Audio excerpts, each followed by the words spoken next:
Gracias, Señor. Entonces, vamos a empezar la carta de Efesios, ¿vale? Como dije, la semana pasada tuvimos una introducción a la carta de Efesios, hablamos sobre Pablo, sobre el pueblo de Efesios, ¿verdad? La gente de Efesios. Hablamos también en el argumento y la idea principal de la carta. ¿Cuál es la idea principal de la carta? Pues, ¿verdad? La idea principal es que reunir todas las cosas en Cristo, ¿verdad? Reunir todas las personas, a todos los que han sido escogidos en Cristo. ¿Para qué? Para la alabanza de la gloria de Dios, ¿verdad? Pues esta carta vamos a ver dos argumentos. En esta carta vamos a ver, al menos en los dos primeros versículos, vamos a ver dos argumentos. Versículo 1 y versículo 2. No de toda la carta, ¿no? Porque de toda la carta es esto. La idea principal es reunir todas las cosas en Cristo para la alabanza de su gloria. Pero en los versículos 1 y 2 vamos a ver dos argumentos. Uno, que Pablo es escogido antes de la fundación del mundo por decreto de Dios. Y la segunda es gracia y paz a vosotros, ¿verdad? Dando gracias el apóstol Pablo a Dios por vosotros. Pero dando gracias, ¿qué? ¿De qué forma? Dando gracias, gracia y paz de parte de Dios, ¿verdad? Así que vamos a tener 3 puntos nada más, como siempre, 3 puntigos. Aunque la semana pasada estuvimos como 6, ¿no? 7 puntos. Claro, porque era la introducción y era más largo. Esta vamos a tener solo 3 puntos. El título es Gracia y paz a vosotros, ¿verdad? Uno de los argumentos, gracia y paz a vosotros. Ese es el título. Puedes pasar, lo ves ahí. Así que vamos a leer los primeros dos versículos. Vamos a leer los primeros dos versículos. Elisa, ¿me lo lees, por favor? ¿Puedes ponerlo en la pantalla? Pablo, el apóstol de Jesucristo, por la voluntad de Dios, de los santos y fieles de Jesucristo, gracia y paz a vosotros, de Dios nuestro Padre y del Señor. Muy bien. Pablo, apóstol de Jesucristo por la voluntad de Dios. Este va a ser nuestro primer punto. La voluntad de Dios. Ese es mi primer punto. La voluntad de Dios. Pero empieza con Pablo. Pablo. ¿Quién es Pablo? Ya vimos la semana pasada en la introducción quién fue Pablo, ¿no? Pues hoy vamos a hacerlo un poquito más resumido. Pablo está utilizando su nombre de apóstol. Pablo. Ese es un nombre romano. Es un nombre como romano. Antes él fue llamado Saulo. Saulo. ¿Quién era Saulo? Perseguidor de la iglesia. Lo vimos, ¿verdad? ¿Cómo era? Perseguidor de la iglesia, ¿verdad? Pero de la iglesia en general, no solamente de una iglesia local. Él persiguió a la iglesia. Pero también es perseguidor de Jesús. A pesar que está persiguiendo a la iglesia, está persiguiendo a Jesús. Como vimos en la introducción, Saulo asintió en la muerte de nuestro primer mártir cristiano Esteban, ¿verdad? Él es nuestro primer mártir cristiano. Pero ahora él empieza su carta con su nombre Pablo, no con Saulo, con Pablo. Un nuevo nombre para un nuevo hombre. Un nuevo nombre para un nuevo hombre. A pesar que ese es su nombre romano. Él nació de una familia hebrea que le pusieron Saulo, ¿verdad? Pero también tenía nacionalidad romana con el nombre Pablo. Ahora como apóstol está utilizando el nombre de romano. Así que, ¿qué pasa en la vida de Saulo? ¿Qué pasa en la vida de Saulo? ¿Por qué ahora se hace llamar Pablo? Saulo es un hombre hebreo, como hemos dicho, que es perseguidor de la iglesia, pero en el camino a Damasco, cuando le dan cartas para perseguir a los cristianos, ¿verdad? A la iglesia, en Damasco, a lo largo del camino, ¿verdad? Tuvo un encuentro. Tuvo un encuentro con Jesús, con Jesucristo nuestro Salvador. En Hechos de los Apóstoles, capítulo 9, ¿lo puede leer, papá? Más adelante, ahí. Apóstoles del 9, capítulo 9, del 3 al 6. Yendo por el camino aconteció que al lugar cerca de Damasco, repentinamente le rodeó un resplandor de luz del cielo. Y cayendo en tierra, oyó voz del que le decía: Saulo, Saulo, ¿por qué me persigues? Él dijo: ¿quién eres, Señor? Y le dijo: yo soy Jesús, a quien tú persigues. Dura cosa es dar cosas contra el aguijón. Él Él, temblando y temeroso, dijo: Señor, ¿qué quieres que yo haga? Y el Señor le dijo, levántate y entra a la ciudad y te dará lo que debes hacer. Y se te dirá lo que debes hacer. Muy bien. Así que, ¿qué ha pasado? Ha tenido un encuentro con Jesús. Él está persiguiendo a la iglesia y se le aparece a Jesús y le dice, me estás persiguiendo a mí. Perseguir a la iglesia es perseguirme a mí, ¿verdad? Qué duro es dar cosas en el aguijón, ¿verdad? Entonces, mi pregunta, ¿has tenido un encuentro con Jesús? Pablo lo ha tenido, pero claro, ¿tú has tenido un encuentro con Jesús? Tal vez no de la misma manera que Saulo, tal vez no de la misma manera que Saulo. Esto fue magnífico, este encuentro, ¿verdad? Una luz que se te presente Jesús, escucharlo audiblemente, y no solo él, también sus compañeros, los soldados que lo estaban siguiendo, no vieron a Jesús, pero sí lo escucharon, ¿verdad? ¿Y cómo lo escuchaban? Como truenos, ¿verdad?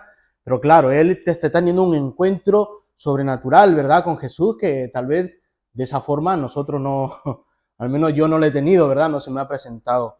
Pero has tenido un encuentro con Jesús, ¿verdad? Tal vez no de esa forma, pero ese encuentro es personal. Así como Saulo tuvo un encuentro personal con Jesús, nosotros también, cuando somos llevados a sus pies por el Espíritu Santo, tenemos que tener un encuentro personal con Jesús. Entonces, ¿tú has tenido un encuentro personal alguna vez con Jesús?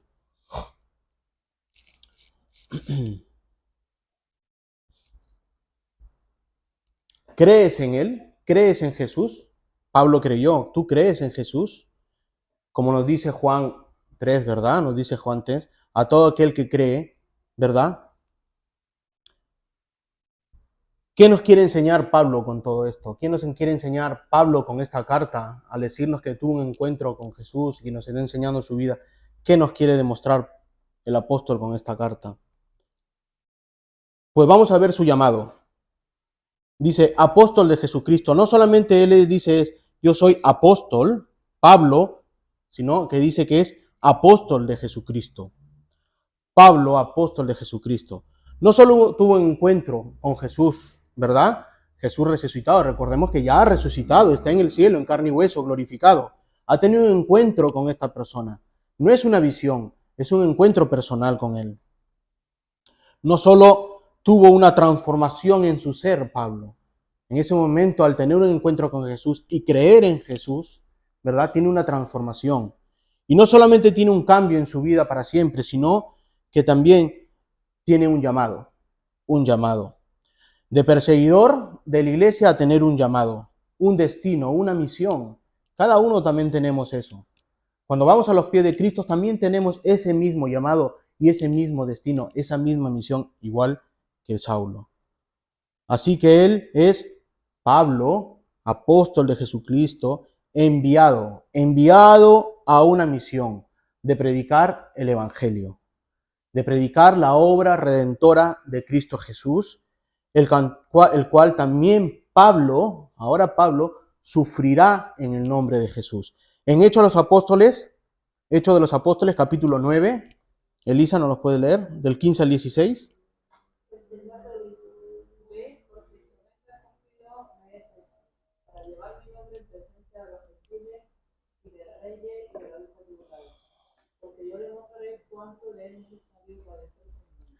Así que tiene un llamado de predicar el evangelio, ¿verdad? Esa va a ser su misión a reyes, a gentiles, pero también dice que va a sufrir en su nombre.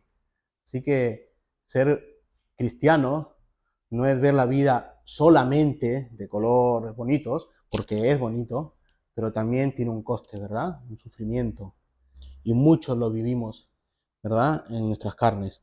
Así que, amigo que nos visitas, mi deseo es que tengas un encuentro con Jesús. A la pregunta, ¿has tenido un encuentro con Jesús? Si no lo has tenido, es mi deseo que tú tengas un encuentro con Jesús. El deseo para mis hermanos, esto es para ti que no conoces a Cristo, el deseo para mis hermanos es que entiendan que tú también tienes una misión, un destino, ¿verdad? Igual que Pablo, un llamado igual que Pablo. Así que este mandato no es una opción, sino una orden de la misma, ¿verdad?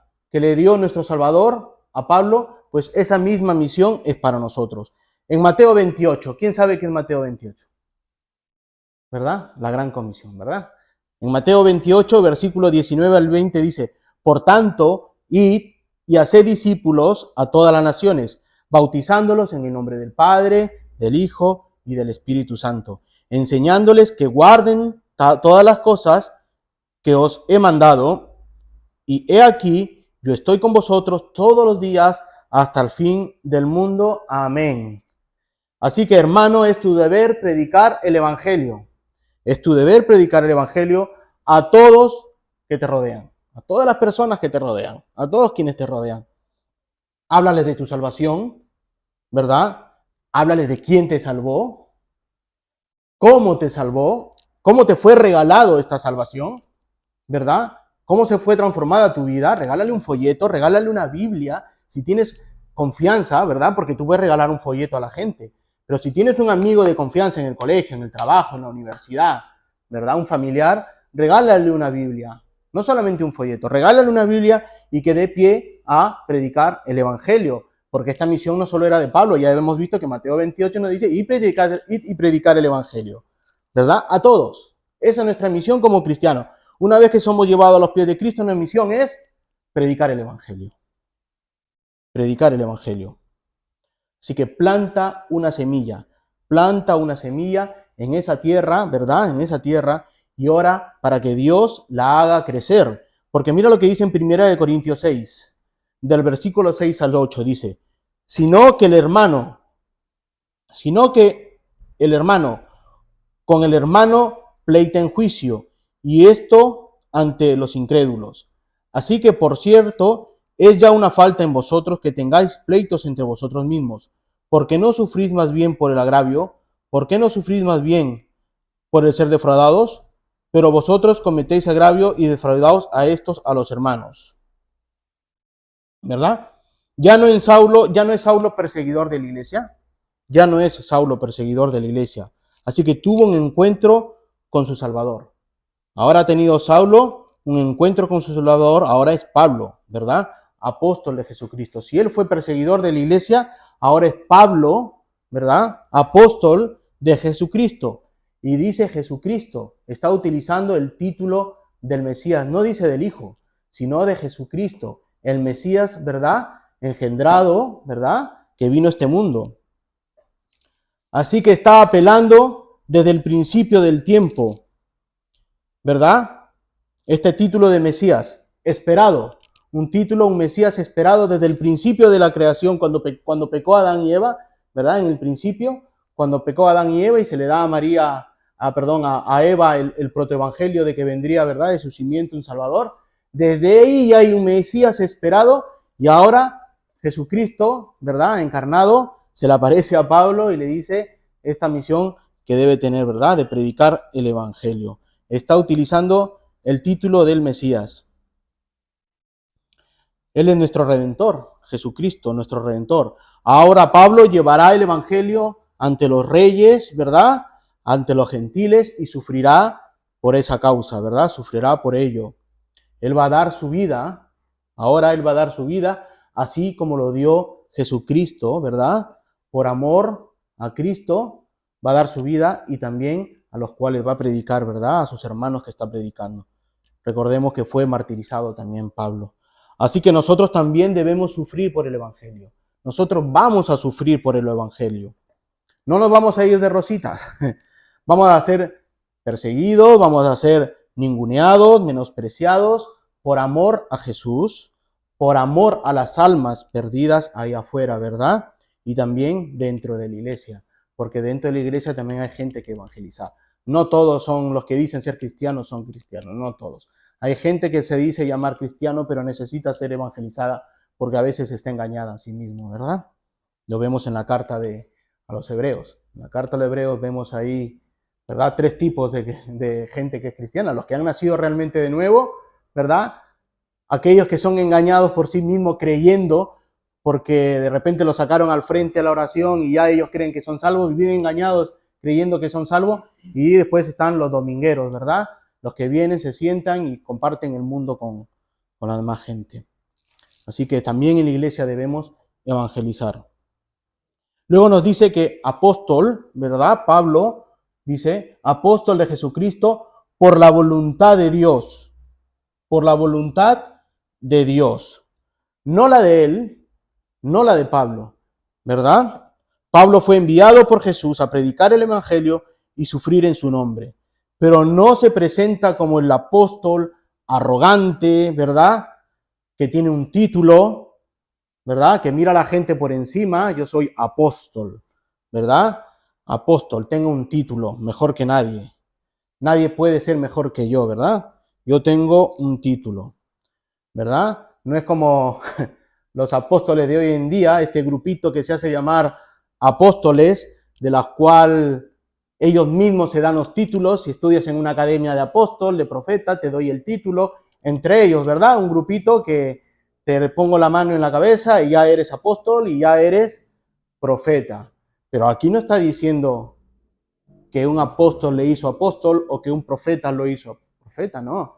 Yo soy apóstol de Jesucristo por la voluntad de Dios. No por mi voluntad, no por la voluntad de Pedro. Pedro no lo hizo apóstol. Santiago no lo hizo apóstol. No, él dice que es apóstol de Jesucristo por la voluntad de Dios. Por la voluntad de Dios. ¿Verdad? Él no es apóstol, no fue elegido por los 12. Él fue escogido por Jesús. Él nos dice que es por la voluntad de Dios. Así como los 12 apóstoles fueron escogidos por Jesús, él también es escogido por Jesús. A él se le presenta Jesús y es escogido por Dios. Claro, él dice que es como un abortivo, ¿verdad? Fuera de tiempo, llamado a hacerlo en el camino de Damasco. Pero dice que es llamado a hacerlo por la voluntad de Dios. Un atributo, voluntad, un atributo que es parte de su naturaleza, que es parte de la naturaleza de Dios. Y existen dos voluntades de Dios, ¿verdad? Que son distinguibles. Dos voluntades que son distinguibles. La decretiva, la cual responde a su soberanía, ¿verdad? Dios da actos por decretos o actas por decretos. Y la voluntad declarativa, con respecto a dar mandamientos, no a declarar, como lo vemos hoy en día estas mujeres. Yo declaro, ¿no? Sanidad, yo declaro esto, y no acepto un no de respuesta, ¿verdad? Le dice a Dios, no acepto un no de respuesta, no. Cuando es una voluntad declarativa, es cuando Dios da mandamientos, da leyes morales para cómo se puede vivir su pueblo, cómo debe comportarse su pueblo ante él y ante ellos, ¿verdad?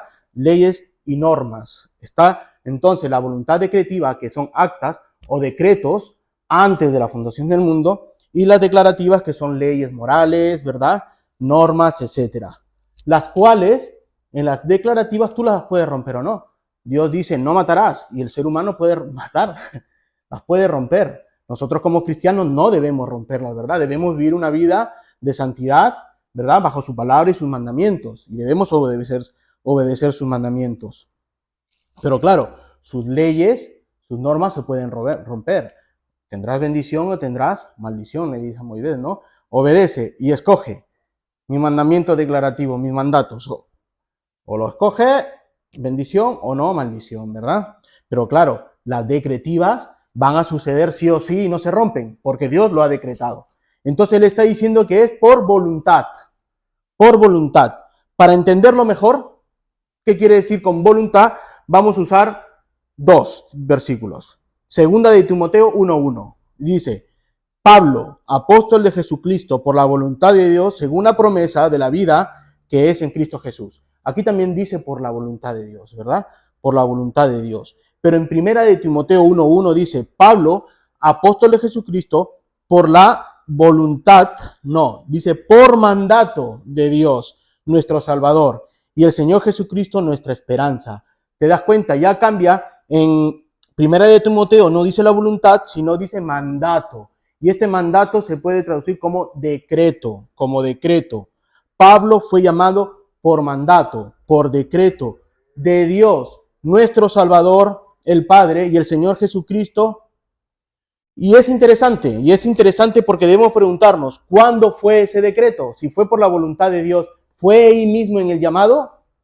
¿Qué quiere decir? Porque una cosa es ser el llamado y otra cosa es ser escogido apóstol, ¿verdad? Para ser apóstol según su voluntad, según su decreto. Así que, hermanos y amigos, Los decretos son dados antes de la fundación del mundo. Todos los decretos de Dios fueron dados antes de la fundación del mundo. ¿Se acuerdan ahí en el Consejo de Paz, verdad? Trinitario, que se reunió el Padre, el Hijo y el Espíritu Santo para escoger, para decretar, ¿verdad? En la eternidad pasada, ahí fue escogido Pablo como apóstol.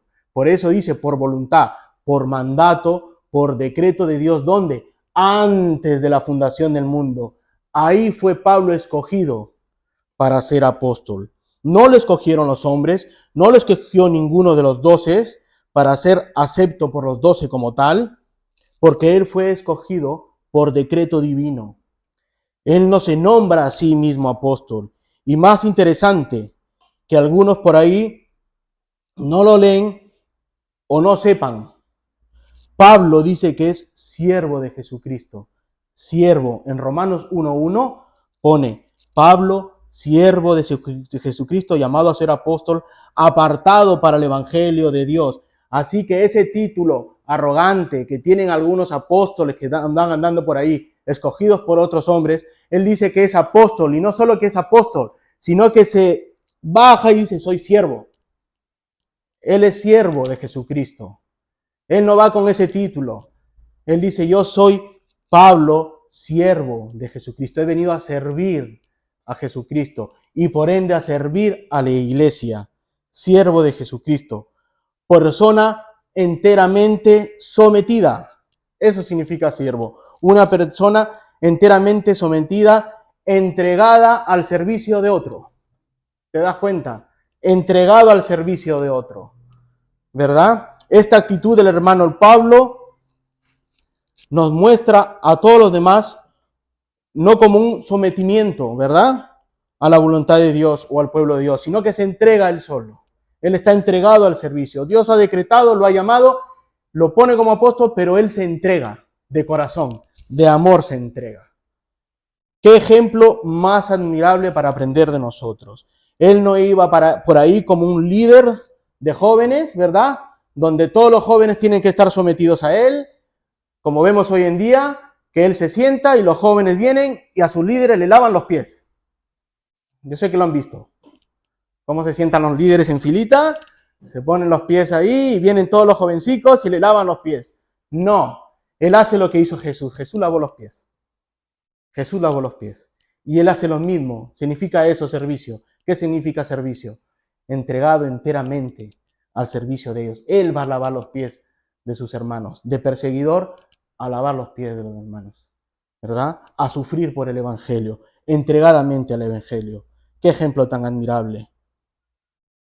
Romanos 9:3. Mira lo que dice Romanos 9:3. Mira lo que dice Pablo. Porque deseara yo mismo ser anatema, separado de Cristo, por amor a mis hermanos. Mira hasta dónde llega su amor por sus hermanos. Los que a mí son mis parientes según la carne. Imagínate, si según por la carne dice, imagínate por sus hermanos de la iglesia, ese amor que tiene, ¿verdad? Él desea ser anatema y separado de Cristo, ¿verdad? Por sus hermanos. Mira hasta dónde llega su amor. Claro que él no puede ser anatema, es un escogido de Dios, ¿verdad? Nadie lo va a separar del amor de Dios, ni se va a apartar él. Más bien él está entregado. El servicio y amor de Pablo va mucho más allá que un simple sentimiento, ¿verdad? Son actos. En su vida se ven los actos, se ven hechos demostrados. Aprendidos por un mismo rey.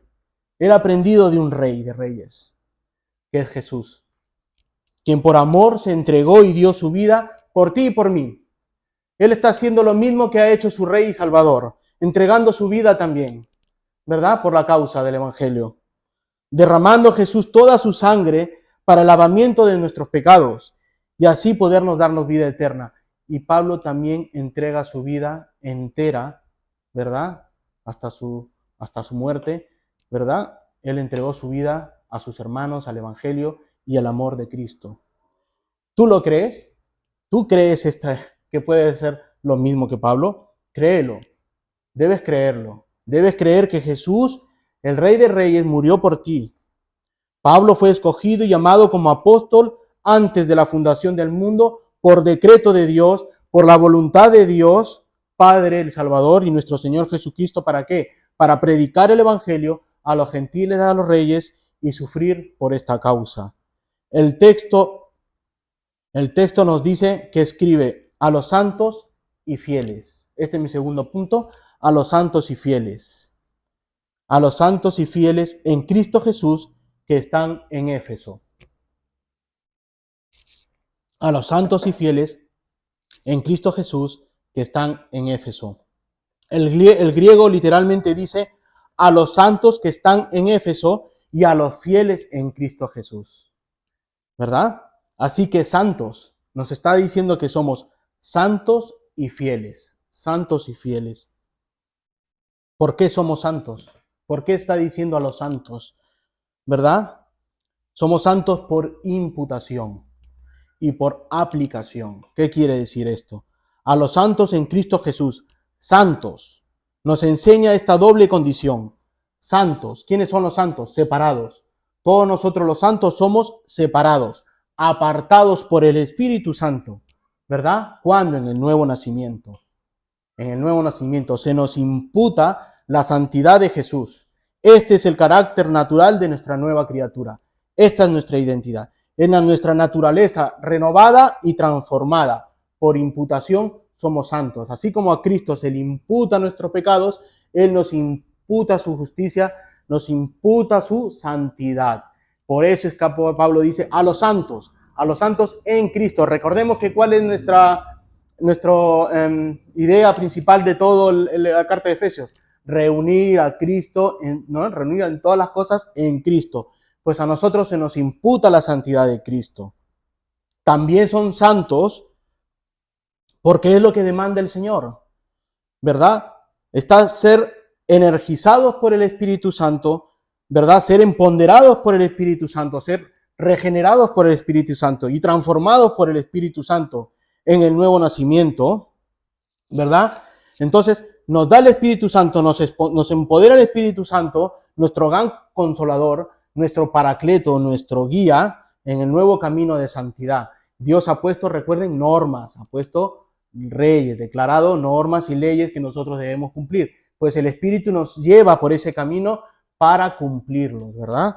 Eso es también santidad. Una santidad imputada por Cristo y una santidad el cual nosotros debemos cumplir en el camino de Dios, ¿verdad?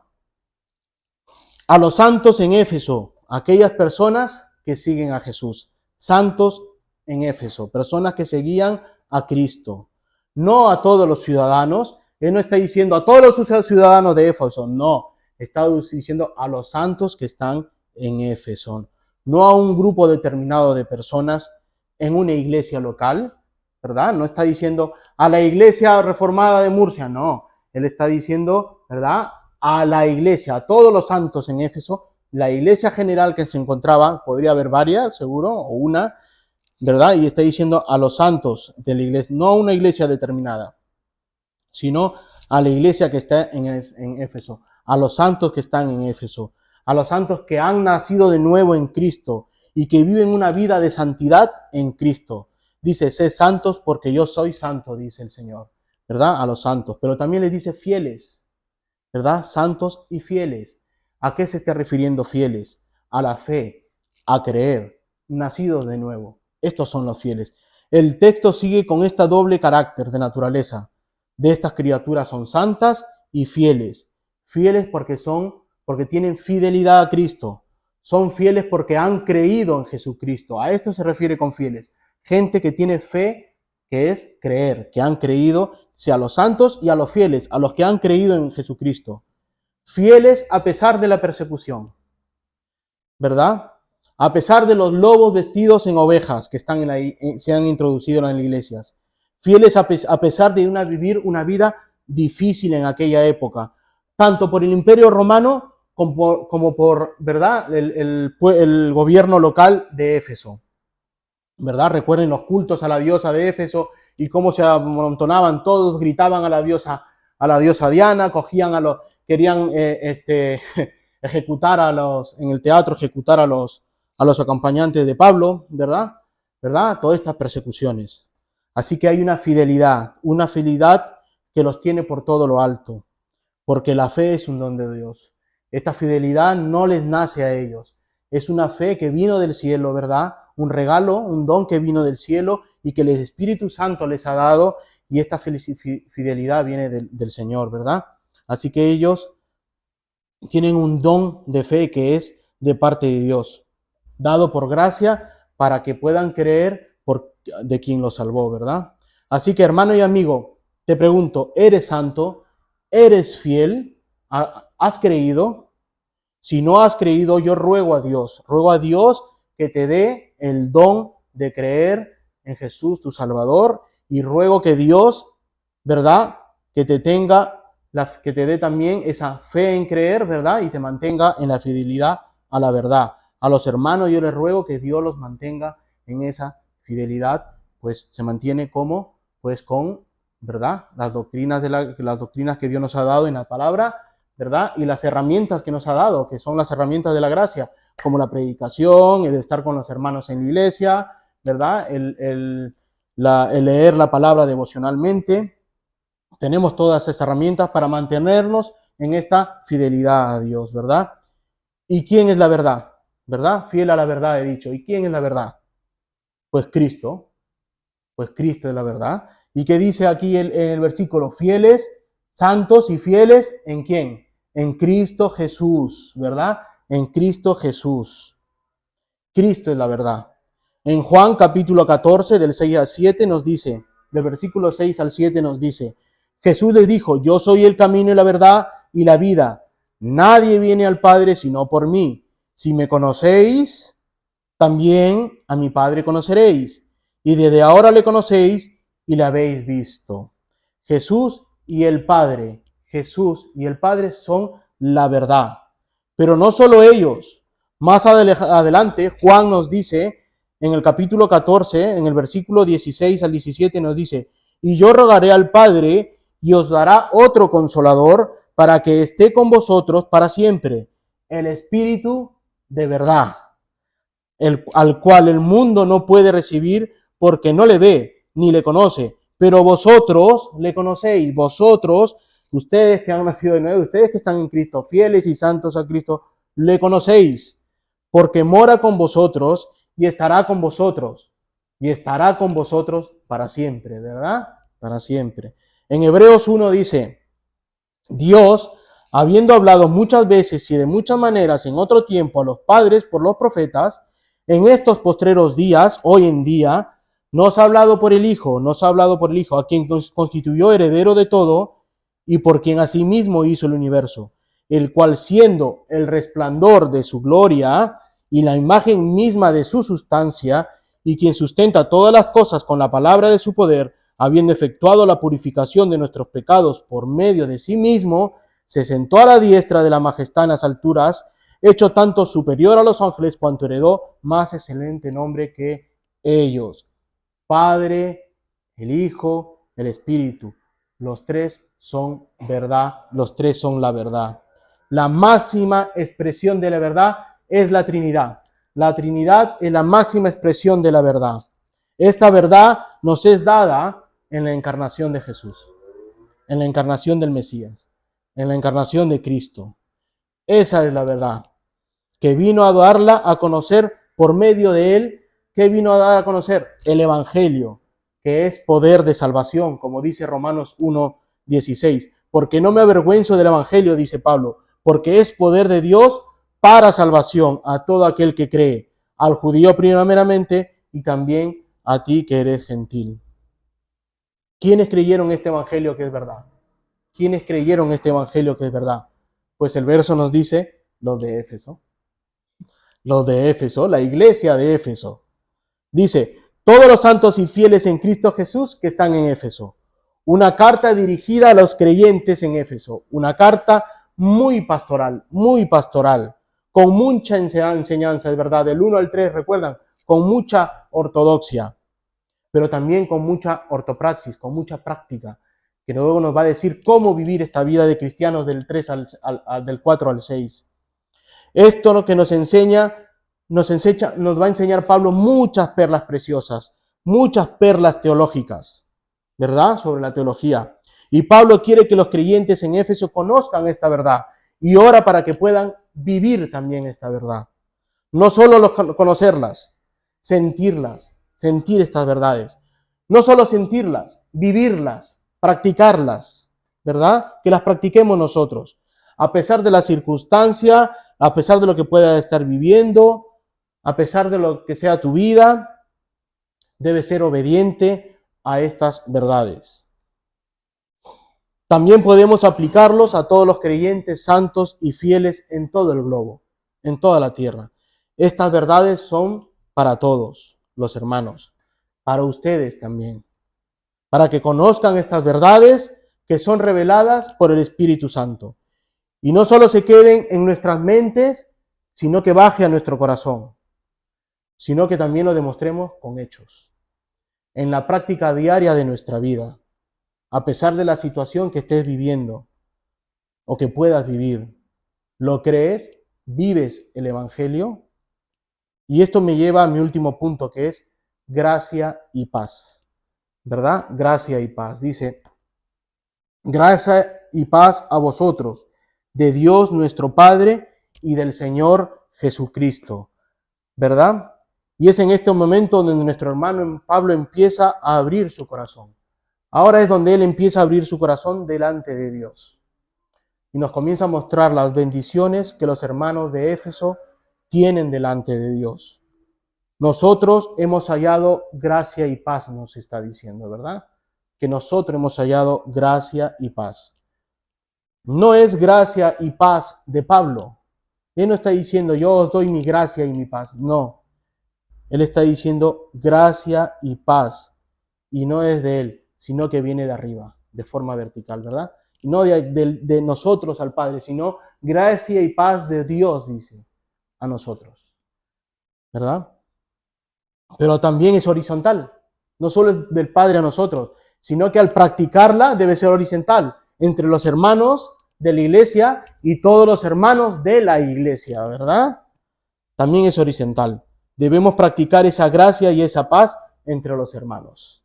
Santiago 1:17, toda buena dádiva y todo don perfecto desciende de lo alto, del Padre de las luces, en el cual no hay mudanza ni sombra de variación. Todo proviene del Padre. Esta gracia y gracia y esta paz, ¿verdad? Esta paz es de Dios. ¿A quiénes? A los fieles y santos, a la iglesia. Gracia. Sabemos que hay una gracia común. Sabemos que hay una gracia común. Esta es la bendición dada a todo el mundo, a toda su creación. Por eso es que Dios mantiene la creación, mantiene el universo. Puedes ver a los gentiles, a los que no son cristianos, ¿verdad?, que son prosperados, porque Dios ha dado una gracia común que puede ser utilizada por todo el mundo, pero también hay una gracia particular, y a esta gracia se está refiriendo, una gracia salvífica. Esta es una gracia, un regalo, un don específico para un pueblo específico, para personas específicas. Es una gracia de salvación y es dado a los que fueron escogidos antes de la fundación del mundo. Así como Pablo fue escogido como apóstol, nosotros también fuimos escogidos antes de la fundación del mundo. Así que esta gracia es para aquellos por los cuales Jesús murió en la cruz y derramó su sangre en redención por nosotros, a los cuales el Espíritu Santo regenera y nos lleva a los pies de Cristo. La carta está dirigida a hermanos santos y fieles que han sido salvos por gracia, ¿verdad? Aquellos hermanos de Efesios que hallaron amor de Dios, gracia, hallaron amor de Dios, siervos de Dios, ¿verdad? Este espontáneo y amor inmerecido, un favor de Dios en acción, su amorosa y gratuita bondad en operación, la salvación concedida al pecador cargado de culpa, tanto para el de Efesios como para ti, ¿verdad? Así que mi hermano, tú también has hallado gracia delante de Dios. Es por esto que estás ahora mismo aquí escuchando este sermón. Pero no solamente dice gracia, sino también dice paz. Shalom, ¿verdad? Shalom se decían los hebreos, ¿verdad? En el tiempo del pueblo judío, shalom. Era la experiencia real que lo unía con Dios. Este shalom era una experiencia que los unía con Dios. Y quería que los destinatarios tuvieran esa misma experiencia. al tener paz con Dios, de parte de Dios nuestro Padre y el Señor Jesucristo, utilizando los títulos, ¿verdad?, del Mesías. Así que, ¿en qué situación estábamos antes de tener paz? Él nos está diciendo gracia y paz, pero ¿en qué situación estábamos antes de tener paz?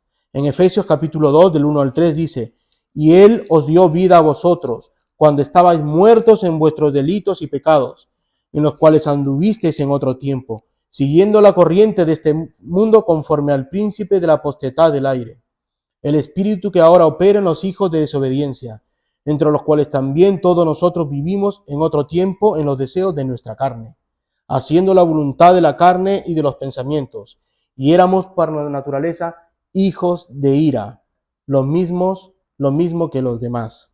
¿Cómo estábamos antes? Éramos hijos de ira, ¿verdad? Estábamos muertos en nuestros delitos y en nuestros pecados.